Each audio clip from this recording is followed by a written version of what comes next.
राधे राधे। जय श्री कृष्ण, जय श्री हरि। माघ मास की अध्याय 9 की श्रृंखला में आप सभी भक्तजनों का मैं सुप्रिया मिश्रा बेहद स्वागत करती हूँ अपने चैनल पर। आप लोग अगर चैनल पे नए हैं तो आप लोग चैनल को सब्सक्राइब जरूर करें, और हमारी पिछली अध्याय को आपने श्रवण नहीं किया है तो वह आपको मार्गशीर्ष से लेकर पौष मास और माघ की सभी कथाएं आपको हमारे चैनल पे उपलब्ध मिलेंगी। तो श्री कृष्ण जी कहते हैं, मनुष्य का जीवन अत्यंत दुर्लभ है और उसमें भी सबसे ज्यादा भारतवर्ष में अगर जन्म मिला है तो इससे सौभाग्य की कोई तुलना नहीं की जा सकती। वर्तमान समय में हम देखते हैं कि कई भारतीय अपने इस देश को छोड़कर दूसरे देश में गमन करने जाते हैं, आर्थिक धन उपार्जन के लिए, सुख संपत्ति भोगों के लिए, सुविधाओं के लिए, लेकिन सिर्फ भारत की धरती को नहीं छोड़ते, अपनी संस्कृति और अपने सौभाग्य को भी त्याग कर देते हैं। ऐसे दुर्भाग्य से भले भूले भटके जीवों के लिए माघ मास की कथा अत्यंत सुंदर और दिव्य संदेश छिपा हुआ है, जिससे हम सुन रहे हैं इस कथा में, जो बेहद पुण्यदायक है। और इसी कथा श्रृंखला को आगे बढ़ाते हुए हम श्रवण कर रहे हैं आज की माघ मास की कथा। मनुष्य अपने जीवन में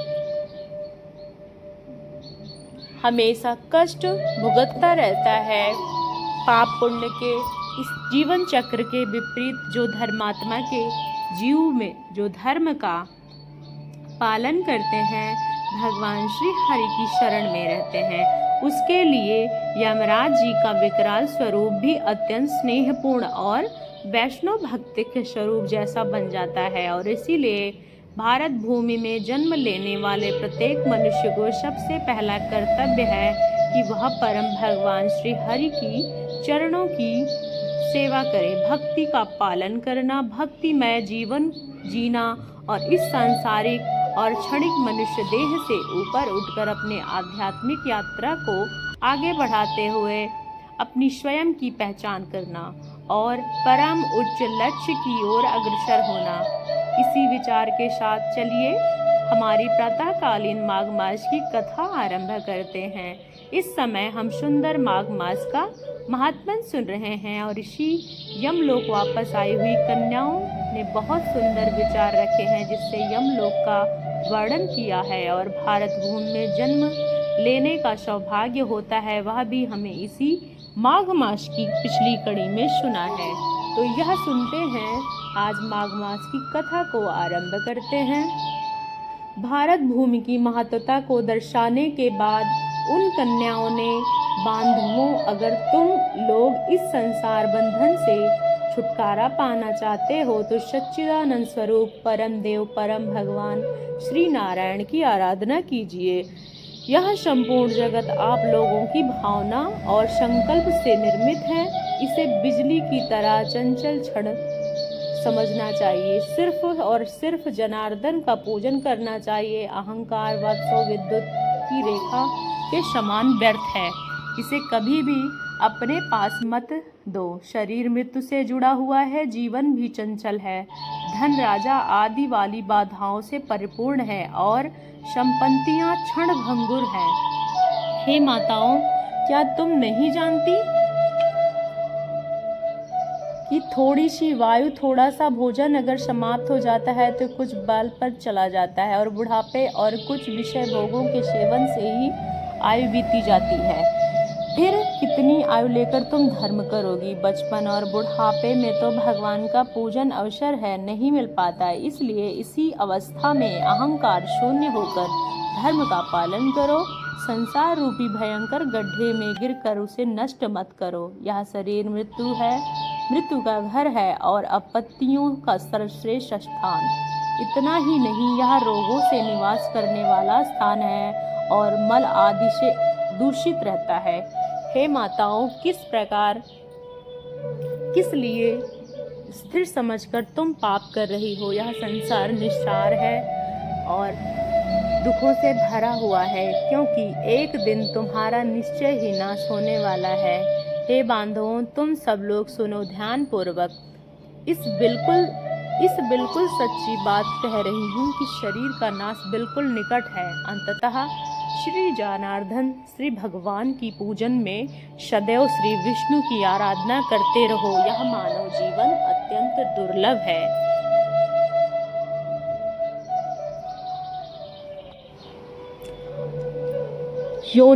आदि योनियों में अरबों खरबों बार भटकने के बाद किसी प्रकार से तुम सबको यह मानव जीवन मिला है, इसे प्राप्त हुआ है। मनुष्य होने पर भी देवताओं के अन्न पूजन और दान मन में लगा रहना बहुत कठिन है। हे माताओं, योग बुद्धि सबसे दुर्लभ है। जो दुर्लभ मनुष्य शरीर को पाकर सदा ही श्रेष्ठ हरि का पूजन नहीं करता है, वह अपने ही विनाश करता है।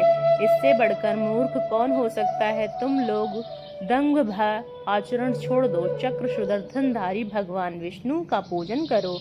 हम लोग बारंबार भुजाएं उठाकर तुम्हारे हित की बात कर रही हैं। सर्वदा भक्ति पूर्वक भगवान विष्णु पूजन करना चाहिए। मनुष्य के साथ ईर्ष्या का भाव छोड़ दो। यह सारा संसार क्षण भंगुर है, कल खत्म हो जाए।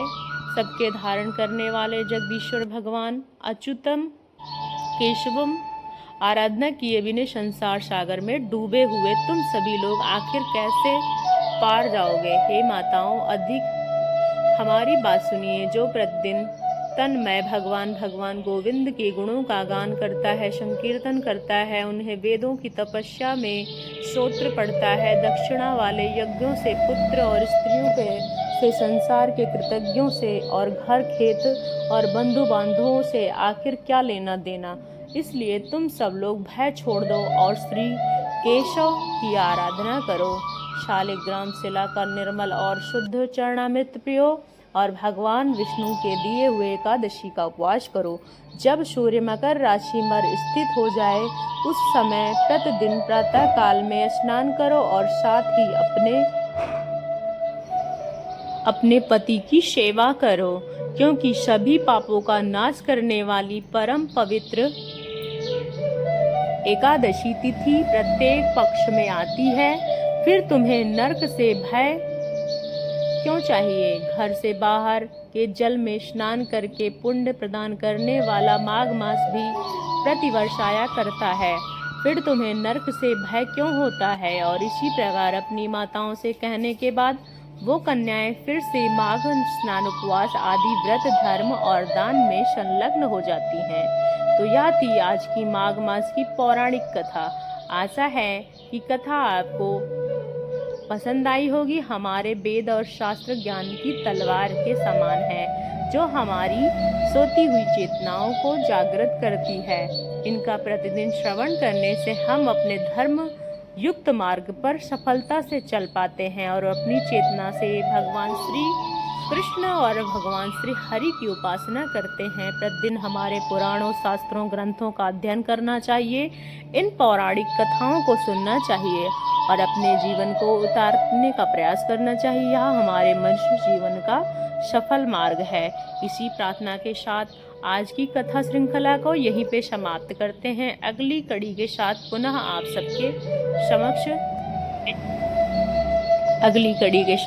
आप सबके बीच उपस्थित होंगे। तब तक के लिए जय श्री कृष्णा। राधा रानी की कृपा आपके जीवन पर सदैव सदैव तक बनी रहे।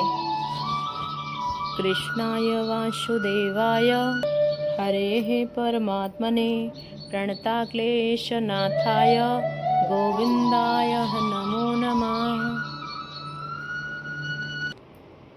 ओम नमो